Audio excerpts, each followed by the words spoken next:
વરસાદને લઈને હવામાન વિભાગની આગાહી છે। આજે ભારે પવન સાથે વરસાદની આગાહી કરવામાં આવી છે। સૌરાષ્ટ્ર કચ્છ અને ઉત્તર ગુજરાતમાં માવઠું પડશે। 2 થી 4 એપ્રિલે પણ કમોસમી વરસાદની આગાહી છે। વેસ્ટર્ન ડિસ્ટર્બન્સ સક્રિય। આજે કચ્છ, બનાસકાંઠા, પાટણ, સાબરકાંઠા, અમરેલી, ભાવનગરમાં વરસાદની આગાહી કરવામાં આવી છે।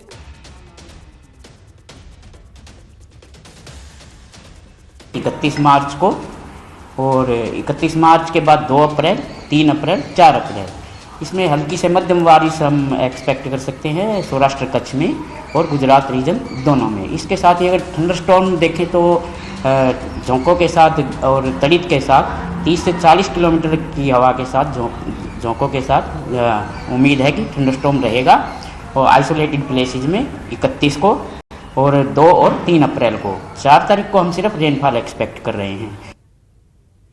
अन्य समाचाરની વાત કરીએ તો ખેડાના અસલાલીમાં ડિવાઇન ઇન્ફ્રા અને ક્રાઉન રિયાલિટીની આવાસ યોજનાઓમાં ફક્ત મુસ્લિમો માટેના પ્રચાર સાથે એક જ સમુદાયને મકાનો અપાતા હોવાના આક્ષેપ સાથે સ્થાનિક ગ્રામજનોમાં ભારે રોષ જોવા મળી રહ્યો છે। ગ્રામજનોએ આ બાબતને ડેમોગ્રાફિક ચેન્જ અને લેન્ડ જેહાદનું ષડયંત્ર ગણાવીને કલેક્ટરને આવેદનપત્ર પાઠવ્યું છે, જેમાં અમદાવાદના જુહાપુરા અને બાપુનગરની આયોજનબદ્ધ રીતે જમીન મકાન ખરીદવામાં આવતા હોવાની રજૂઆત કરવામાં આવી હતી। આ સાથે વિવાદિત જમીન મામલે તપાસ કરી ખેડામાં તાત્કાલિક અશાંત ધારો લાગુ કરવાની માંગ કરવામાં આવી છે। આ મામલે જો વહીવટી તંત્ર દ્વારા કડક કાર્યવાહી નહીં થાય તો આગામી દિવસોમાં ઉગ્ર આંદોલન કરવાની ચીમકી ઉચ્ચારવામાં આવી છે।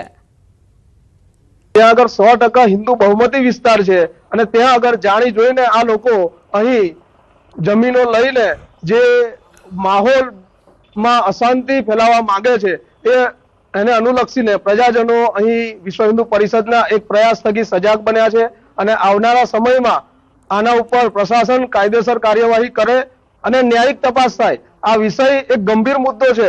હવે અહીં આગળ જેમ ખેડા આણંદ જિલ્લાની અંદર વધારેમાં વધારે લેન્ડ જેહાદની પ્રવૃત્તિ ચાલી રહી છે, એમ આ લોકો અહીં આગળ પણ આવી અને પછી એ લોકો શાંતિથી રહે ને અશાંતિ ફેલાવા, એટલા માટે અમારી માંગ એ હતી કે કલેક્ટર સાહેબ રજૂઆત કરી છે કે ભાઈ અશાંત ધારો લાગુ કરે અને એ જમીન પંચાયતની હતી તો એની પણ તપાસ કરે કે પંચાયતની ગૌચર જમીન કેવી રીતે વેચાણ થાય।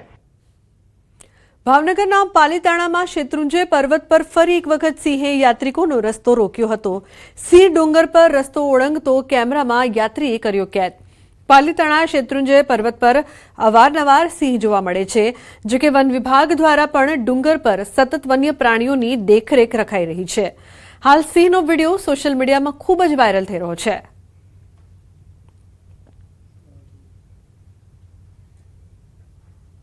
તો રાજકોટના જંગલેશ્વરમાં ફરી ચાલશે બુલડોઝર। જંગલેશ્વર વિસ્તારમાં વધુ 1358 દબાણો દૂર થશે।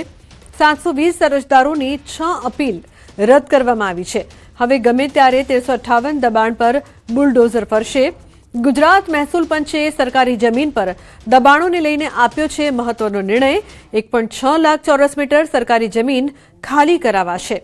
તો જંગલેશ્વરના સ્થાનિકોને તંત્રની નોટિસ મળતા ગયા હતા હાઈકોર્ટમાં, જો કે હાઈકોર્ટે અરજદારોને મહેસૂલ પંચ પાસે જવાનો આદેશ કર્યો હતો, જ્યારે મહેસૂલ પંચે પણ અરજદારોની અપીલ રદ કરી વહીવટી તંત્રનો નિર્ણય યથાવત રાખ્યો છે।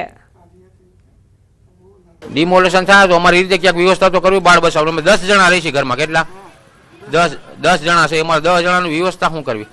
ગુંડા કરવા વાળા હોય, જે 2 નંબરી હોય એને તો એના કઈક કરો, બીજા અમારા જેવા નિર્દોષ માણસનું શું હોય? જંગલેશ્વરમાં હવે ગમે તે સમયે બુલડોઝર છે તે ધણધણી ઉઠશે। રાજકોટના જે જંગલેશ્વર વિસ્તારમાં છે ત્યાં 400 કરોડ રૂપિયાની જમીન ઉપર જે 1358 મિલકત ધારકોએ જે દબાણ જે સર્જ્યું હતું, 202ની જે નોટિસ આપવામાં આવી હતી, તે બાદ જે છે આ સમગ્ર મામલો છે તે 2 ફેબ્રુઆરીએ હાઈકોર્ટ દ્વારા આ જે સ્ટે આપવામાં આવ્યો હતો અને હાલ જે છે સમગ્ર મામલો છે તે હાઈકોર્ટમાં પણ ચાલી ગયો છે અને હાઈકોર્ટ દ્વારા જે છે હવે જે કલેક્ટર તંત્રની જે અપીલ હતી તેને માન્ય રાખવામાં આવી છે, ત્યારે આ વિસ્તારના લોકો છે તેમને જે છે એ નોટિસ આપવામાં આવી છે અને હવે ગમે તે સમયે આ વિસ્તારમાં જે છે તે બુલડોઝર ધણધણી ઉઠી શકે છે. ખાસ કરીને આ પહેલાનું ફેઝ 1માં જે છે 1300 જેટલા મકાનો છે તેના પર જે ડિમોલેશન થયું હતું અને ત્યારબાદ તે મામલો છે તે સમગ્ર રાજ્યમાં પણ ક્યાંક ચર્ચાનું કેન્દ્ર બન્યું હતું. ત્યારે હવે જંગલેશ્વરનો જે બાકી રહેલો વિસ્તાર છે ત્યાં પણ ડિમોલેશન જે છે કોઈ પણ સમયે થઈ શકે છે. બીજી તરફ સ્થાનિકોમાં પણ ચિંતાનો માહોલ છે, આક્રોશ પણ જોવા મળી રહ્યો છે અને સ્થાનિકોની વેદના પણ સામે આવી રહી છે. હાર્દિક જોશી, ન્યૂઝ 18 ગુજરાતી, રાજકોટ. એક એવી લાઇબ્રેરી કે જ્યાં પુસ્તકો નથી પણ છે સાયકલનું ગોડાઉન. છોટાઉદેપુર જિલ્લાના નસવાડીની એસબી સોલંકી વિદ્યા મંદિર હાઈસ્કૂલમાં લાખો રૂપિયાના ખર્ચે બનાવવામાં આવેલી લાઇબ્રેરી આજની તારીખમાં ગોડાઉન બની છે. ગરીબ કન્યાઓને શાળાએ પહોંચાડવા માટેની સાયકલ યોજના તેમના સુધી પહોંચી જ નથી અને લાઇબ્રેરીમાં ધૂળ ખાઈ રહી છે. મહત્વનું છે કે આ વિસ્તાર ડુંગરાળ છે, જેથી ટ્રાન્સપોર્ટની સુવિધા નથી. જેથી બાળકીઓને સુવિધા મળે તે માટે સરસ્વતી સાધના યોજના સરકારે બનાવી. હવે સરસ્વતી સાધના યોજના પર સવાલ લોકો ઉઠાવી રહ્યા છે. અધિકારીઓની બેદરકારી કે પછી ગોટાળો? તો આ યોજના ખૂબ સારી છે પણ તેનો અમલ ખૂબ જ નબળો. સરકારની યોજનાનો લાભ આપવામાં અધિકારીઓ બેદરકારી દાખવી રહ્યા છે. યોજના બાદ પણ કન્યાઓ કેમ પગપાળા સ્કૂલ જઈ રહી છે? કેમ આજે પણ ગુજરાતભરમાં અવારનવાર સાયકલો પડી રહી હોવાના દ્રશ્યો સામે આવે છે? આવા અનેક સવાલ છે. હવે જોવું રહ્યું કે સરકાર આ મામલે શું પગલાં ભરે છે. જે સાયકલો ફાળવવામાં આવેલી હતી તે સાયકલો આ પુસ્તકાલયમાં ખંડેર તરીકે પડી રહી છે અને ભંગારની હાલતમાં પડી રહી છે. ખરેખર જોવામાં આવીએ તો આદિવાસી દીકરીઓ જે છે અંતરિયાળ વિસ્તારમાં જે અભ્યાસ કરવા માંગે છે અને અભ્યાસ કરવા માટે પગપાળા અથવા તો બીજા કોઈ રીતે ચાલીને જાય છે, ત્યારે તેવા સમયે સરકારે આ જે યોજના બહાર પાડી હતી કે દીકરીઓ માટે સાયકલ આપી, એ સાયકલોનો ઉપયોગ નથી થતો. સરકાર આટલા બધા રૂપિયા ખર્ચીને વિદ્યા સહાયકો અને વિદ્યાર્થીઓ માટે આ એક સુવિધા માટે પૈસા ખર્ચે છે, ગ્રાન્ટ આપે છે, પરંતુ અહીંના વહીવટ દ્વારા એવું લાગી રહ્યું છે કે આ લોકોને વિદ્યાર્થીઓને સાયકલ આપવામાં જરાય રસ નથી. કેમ કે સરકાર દ્વારા જો આટલી સરસ કામગીરી કરીને નાણાંનો ઉપયોગ કરીને વિદ્યાર્થીઓને સુવિધા પૂરી પાડવા માટે જો કદાચ આ વસ્તુ અથવા તો સાયકલ આપવામાં આવતી હોય તો એને યોગ્ય નિયમ અનુસાર અને ઝડપથી બને એટલું ઝડપી આ છોકરાઓને વિતરણ કરવી જોઈએ, જેથી કરીને છોકરાઓ એનો સદુપયોગ કરે. તો સુરતમાં વાલીઓ માટે લાલ બત્તી સમાન કિસ્સો સામે આવ્યો છે. સચિન પાલીગામની ઘટના 2 વર્ષની બાળકી બીજા માળેથી નીચે પટકાતા મોતને ભેટી. બાળકી યશવી અરુણ ચૌહાણનું મોત નીપજ્યું છે. રમતા રમતા બાળકી બીજા માળેથી નીચે પટકાઈ. ગંભીર ઇજાગ્રસ્ત બાળકીને હોસ્પિટલ લઈ જવાઈ. ફરજ પરના હાજર તબીબોએ બાળકીને મૃત જાહેર કરી. સચિન જીઆઈડીસી પોલીસે આ મામલે વધુ તપાસ હાથ ધરી છે.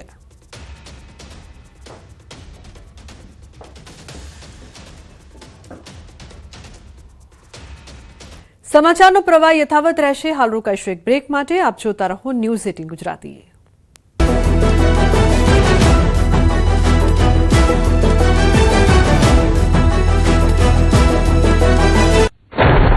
કમોસમી વરસાદે રણ પ્રદેશ કચ્છમાં પણ કાળો કહેર વર્તાવ્યો. કચ્છના અબડાસાના નલિયામાં કાળા ડિબાંગ વાદળો ઘેરાયા અને કમોસમી વરસાદ બનીને વરસ્યા. જાણે કે ચોમાસું બેઠું હોય એમ વરસાદ બાદ બજારમાં પાણી વહી નીકળ્યા. સતત કમોસમી વરસાદને કારણે કચ્છ જિલ્લામાં ખેતીના પાકને નુકસાન થઈ રહ્યું છે. જોકે ખેડૂતોને આગામી દિવસોમાં પણ માવઠાથી રાહત મળવાની નથી, કારણ કે હવામાન વિભાગ એપ્રિલ મહિનાની શરૂઆતમાં પણ કમોસમી વરસાદની આગાહી કરી ચૂક્યો છે. હવામાન ખાતાની આગાહી વચ્ચે બનાસકાંઠા જિલ્લાના વાતાવરણમાં પલટો જોવા મળ્યો. શક્તિપીઠ અંબાજી ખાતે વહેલી સવારથી જ વાતાવરણ બદલાયું હતું, જેના કારણે લોકોને ગરમીથી આંશિક રાહત મળી. વહેલી સવારથી જ આકાશમાં કાળા ડિબાંગ વાદળો જોવા મળતા સૂર્યદેવ પણ આ વાદળો વચ્ચે સંતાઈ ગયા હોય તેવા દ્રશ્યો સર્જાયા. મહત્વનું છે કે એક તરફ ઉનાળાની શરૂઆત અને બીજી તરફ હવામાન ખાતા દ્વારા રાજ્યના વિવિધ વિસ્તારોમાં કમોસમી વરસાદની આગાહી કરવામાં આવી છે. ત્યારે અંબાજીના વાતાવરણમાં અચાનક પલટો જોવા મળતા વાતાવરણમાં ઠંડક પ્રસરી. જોકે સ્થાનિક ખેડૂતોમાં ચિંતાના વાદળો ઘેરાયા હતા. ભર ઉનાળે ખાબકશે વરસાદ. એપ્રિલની શરૂઆતમાં જ ત્રાટકશે માવઠું. 5 એપ્રિલ સુધી રાજ્ય પર માવઠાનો માર. આંધી, તોફાન અને વીજળીના કડાકા. કેટલાક દિવસોથી રાજ્યના વાતાવરણમાં પલટો આવ્યો છે. ગુજરાતમાં પશ્ચિમી વિક્ષેપ અને સાયક્લોનિક સર્ક્યુલેશનની અસરથી અનેક જિલ્લાઓમાં છૂટાછવાયા સ્થળો પર હળવાથી મધ્યમ વરસાદ વરસી રહ્યો છે. આગામી દિવસોમાં પણ